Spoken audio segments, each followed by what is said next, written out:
रूस की थ्योरी पर वेस्टर्न वर्ल्ड यकीन नहीं करता। क्रेमलिन पर हमले के पीछे भी यही कहानी सामने आ रही है। वरना वाकई जहां पर परिंदा भी पर नहीं हिला सके, वैसे अभेद्य दुर्ग पर यूक्रेन हमला कैसे कर सकता है? ये वही सवाल है जो रूस की झूठी कहानी के प्लॉट को और पुख्ता बनाता है। हमला है बहाना।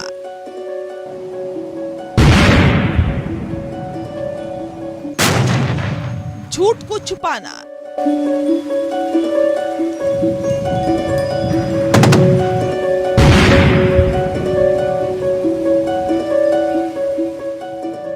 क्रेमलिन अटैक में क्या यूक्रेन का हाथ है? क्या जेलेंस्की इसके पीछे मास्टरमाइंड है? ये सवाल दुनिया पूछ रही है।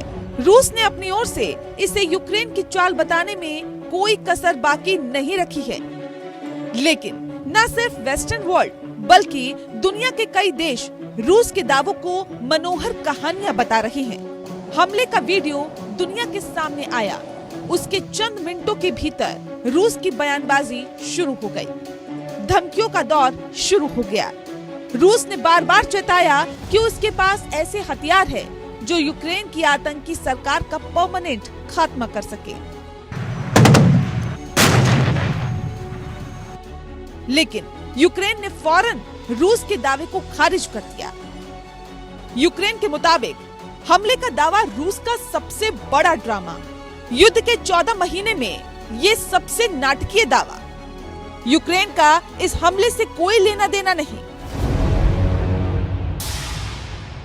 खुद यूक्रेन के राष्ट्रपति जेलेंस्की ने हमले के रूसी दावों को खारिज किया है। हमले की खबर जब आई तब जेलेंस्की हेलसिंकी में थे। जेलेंस्की का कहना था कि हमने पुतिन पर हमला नहीं किया, पुतिन का फैसला ट्रिब्यूनल करेगा। हम अपनी जमीन पर लड़ रहे हैं, हम अपने शहरों की हिफाजत कर रहे हैं। जेलेंस्की के एक सीनियर एडवाइजर मिखाइलो पोडोलिक ने ये बात कही। मिखाइलो का कहना था कि हमारे पास क्रेमलिन पर हुए नाइट अटैक के बारे में कोई सूचना नहीं है। यूक्रेन अपनी फौज का इस्तेमाल अपने शहरों और अपनी जमीन को मुक्त करने के लिए कर रहा है। हम दूसरों पर अटैक में यकीन नहीं करते। रूस यूक्रेन युद्ध पर नजर रखने वाले विश्लेषकों का कहना है कि ये पुतिन की चाल हो सकती है। युद्ध में रूस को नुकसान हुआ है और वहां की जनता इस मुद्दे पर पुतिन सरकार के खिलाफ गुस्से में है। इसी गुस्से को शांत करने और युद्ध के मुद्दे पर रूस की जनता को जोड़ने के लिए रूस ने हमले का ड्रामा रचा।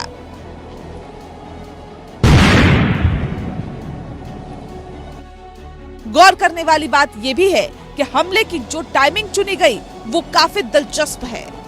कुछ दिन बाद ही 9 मई को रेड स्क्वायर पर रूस की सालाना मिलिट्री परेड होनी है और उससे ठीक पहले हमले का ये ड्रामा और कुछ नहीं बल्कि पुतिन की चाल हो सकती है। यूक्रेन का मानना है कि दरअसल इस हमले की आड़ में रूस आने वाले दिनों में यूक्रेन पर बड़ा हमला कर सकता है और तब उसे हमले को जस्टिफाई करने का बहाना भी मिल जाएगा। इस वजह से ड्रोन से हमले का बचकाना नाटक खेला गया। यूक्रेन के पास हमला करने का कोई कारण नहीं था क्योंकि इससे यूक्रेन को संकट का कोई सैन्य हल नहीं मिलने वाला था।